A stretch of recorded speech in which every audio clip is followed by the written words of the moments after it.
प्यारे विद्यार्थियों, साथियों, सबको मेरा नमस्कार। आज हम लोग कक्षा 10वीं के विद्यार्थियों की समकालीन भारत भाग 2 जो पुस्तक है, इस पर हम लोग चर्चा करने वाले हैं। टॉपिक क्या कवर होगा, इसका अध्याय 2 है। अध्याय 2 है वन्य एवं वन्य जीव संसाधन। अब आप लोग देख रहे होंगे यहाँ पर वन्य और वन्य जीव संसाधन, मतलब जितने भी वनों में जीव रहते हैं और जो वन हैं वो सब हमारे लिए क्या है, संसाधन है। संसाधन क्या होते हैं, इस पर हमारी वीडियो बन चुकी है, जो हमारी आवश्यकता की या मानवीय आवश्यकता को पूरा करते हैं, संसाधन कहलाते हैं। अब यहाँ पर जो आप लोगों का एक बहुत महत्वपूर्ण क्वेश्चन आता है, ये क्वेश्चन है वन्य और वन्य जीव संसाधनों के प्रकार और वितरण। ठीक है, तो यहाँ पर संसाधन जो वन्य संसाधन है और वन्य जीव हैं उनको सुरक्षित करने के लिए भारत में अधिकतर वन और वन्य जीवन है ना सरकार के अधिकार क्षेत्र में है। तो उसके हिसाब से जो सरकार के अधिकार क्षेत्र में है, वन विभाग या अन्य के प्रबंधन में, उसके आधार पर भारत के वनों को जो विभाजित किया जाता है 3 भागों में, उसकी चर्चा की जाएगी। आरक्षित वन, रक्षित वन और अवर्गीकृत वन, उसी पर हमारी चर्चा होगी। तो हम चलते हैं आगे की ओर। सरकार के अधिकार क्षेत्र में, किसके अधिकार क्षेत्र में है ये? सरकार के अधिकार क्षेत्र, या फिर कह सकते हैं वन विभाग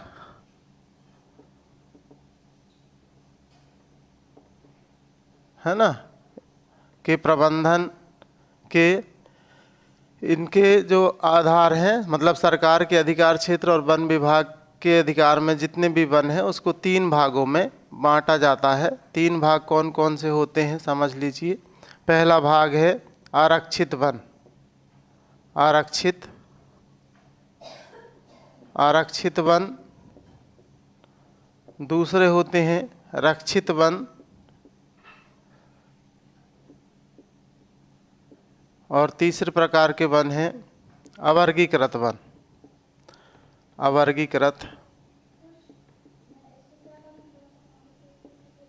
वन। ठीक है, आरक्षित वन का जब कॉन्सेप्ट शुरू हुआ सन 1927 में, लेकिन ये आपके काम का है नहीं है। आरक्षित वन जो होता है वो क्या होता है? आरक्षित वन कहलाता है जिसमें जो है आम नागरिकों का प्रवेश जो है प्रतिबंधित होता है। मतलब कोई भी व्यक्ति बिना सरकार की अनुमति के प्रवेश नहीं कर सकता है, उसमें जो है अंदर प्रवेश नहीं कर सकता है, और पूरा जो अधिकार होता है वो स्वामित्व जो होता है वो सरकार का होता है। ऐसे वन क्या होते हैं, कौन से वन कहलाते हैं? आरक्षित वन कहलाते हैं। इसको हम लोग बोले इंग्लिश में तो रिजर्व्ड फॉरेस्ट, मतलब RF भी कह सकते हैं इसको, रिजर्व फॉरेस्ट RF। ठीक है, और ये कहलाते हैं प्रोटेक्टेड फॉरेस्ट, मतलब PF। रक्षित वन को प्रोटेक्टेड फॉरेस्ट कहते हैं, इनको जो है रिजर्व फॉरेस्ट कहते हैं। तो आरक्षित वन वो होते हैं जहाँ पर शिकार,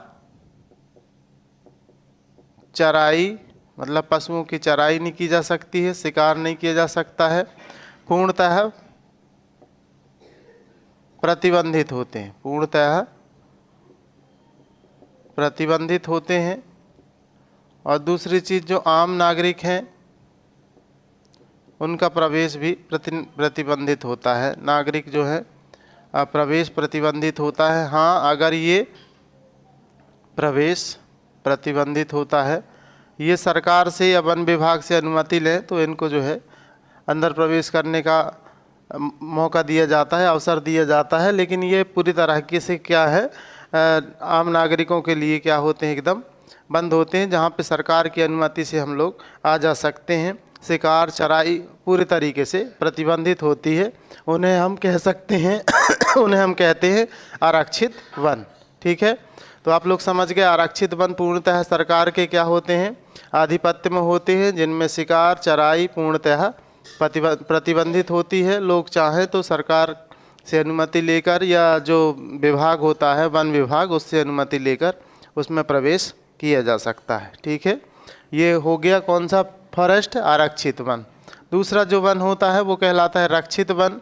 इसमें क्या है कि जो आसपास के जो स्थानीय नागरिक होते हैं, स्थानीय नागरिक होते हैं, उनको वन में प्रवेश की छूट दी जाती है, ताकि ये लोग जो है, जैसे कि सूखी हुई लकड़ियां हैं, सूखी लकड़ियां हैं, फल फूल हैं, है ना, फल फूल है, इनको एकत्रित कर सकें और आजीविका चला सके।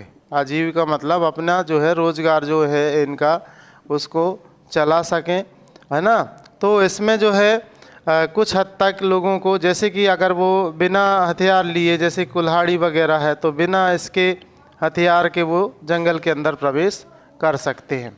तो ये स्थानीय नागरिकों के लिए कुछ हद तक खुले हुए वन होते हैं, ठीक है। तो जो जंगल के किनारे जो समुदाय रहते हैं, उनको उसमें जाने की अनुमति दी जाती है, और लोग जो है अपने जो भी आजीविका के साधन है, मतलब लकड़ियां हैं, फल फूल हैं, जड़ी बूटियां हैं, ये एकत्रित लोग कर सकते हैं, ठीक है। और ये जो वन है ये भी सरकार के अधीन होते हैं। तो आप लोग इसको लिख लेंगे। स्थानीय नागरिक क्या कर सकते हैं, इसमें प्रवेश कर सकते हैं और अपनी आजीविका की जो ज़रूरी चीज़ें हैं उनको एकत्रित कर सकते हैं, लेकिन ये हथियार वगैरह इसके अंदर नहीं ले जा सकते हैं। इसमें भी शिकार और ये सब चीज़ें प्रतिबंधित होती हैं। लेकिन यहाँ और यहाँ में क्या अंतर होता है, यहाँ पर प्रतिबंधित होता है, नागरिक प्रवेश नहीं कर सकता है, बिना वन विभाग की अनुमति या बिना सरकार की अनुमति के आरक्षित वन में प्रवेश नहीं कर सकता है, लेकिन रक्षित वन में प्रवेश कर सकता है। अब अवर्गीकृत वन क्या होते हैं? जो बंजर भूमि है, इस पर कौन से वन पाए जाते हैं? कटीले, है ना, कटीले टाइप के वन जो होते हैं बंजर भूमि हैं, या फिर जो एक व्यक्ति या समुदाय ने लगाए हों वन, समुदाय के अधीन हो सकते हैं, ठीक है। कभी कभी गांव के लोग या शहर के लोग अपने बगीचे तैयार कर लेते हैं, तो ये सब क्या कहलाएंगे? अवर्गीकृत वन कहलाएंगे, ठीक है। तो आप लिखेंगे अवर्गीकृत वन वे वन होते हैं जिनमें बंजर भूमि, व्यक्ति या समुदाय के अधीन वनों को शामिल किया जाता है, और ये वन जो है अवर्गीकृत वन की श्रेणी में रखे जाते हैं। तो आप लोग समझ गए, आरक्षित वन, शिकार चराई पूर्णतः प्रतिबंधित होती है, आम नागरिक का प्रवेश प्रतिबंधित होता है, किंतु सरकार की अनुमति के द्वारा, किंतु सरकार से अनुमति लेने के बाद इसमें प्रवेश किया जा सकता है। सरकार या लिख सकते हैं आप, वन विभाग से अनुमति के बाद प्रवेश किया जा सकता है, ठीक है। दूसरा जो है रक्षित वन है, इसको कैसे लिखेंगे? रक्षित वन वे वन होते हैं जहां स्थानीय नागरिक जो है या स्थानीय समुदाय को उनकी आवश्यकता की पूर्ति के लिए वन में प्रवेश की अनुमति दी जाती है, जिससे वो आजीविका अपनी चला सकें। आजीविका मतलब जैसे लकड़ियाँ, फल फूल, है ना, इनको एकत्रित कर सकें, और ये लोग जो है बिना हथियार के इसमें प्रवेश कर सकते हैं। अवर्गीकृत वन आप लोग समझ चुके हैं, इसमें बंजर भूमि को शामिल किया जाता है, या आप लिखेंगे अवर्गीकृत वन वे वन होते हैं जिनमें बंजर भूमि को शामिल किया जाता है, या वे वन जो व्यक्ति या समुदाय के व्यक्तिगत अधिकार में होते हैं, या समुदाय जो है बहुत सारे लोग मिलकर एक मतलब जगह पे प्लांटेशन कर लें तो वो भी उसके अधिकार क्षेत्र में होता है। ये पूरा हमने जो बताया ये है सरकार के अधिकार क्षेत्र में या वन विभाग के अधिकार क्षेत्र में जो वन है उनके प्रकार, ठीक है। इतना ही प्रकार दिया हुआ है, वनों के और प्रकार होते हैं जो आपके सिलेबस में शामिल नहीं किया गया है। तो ये छोटा सा एक बहुत चैप्टर है, आप लोग तैयार कर लीजिएगा। बहुत बहुत धन्यवाद।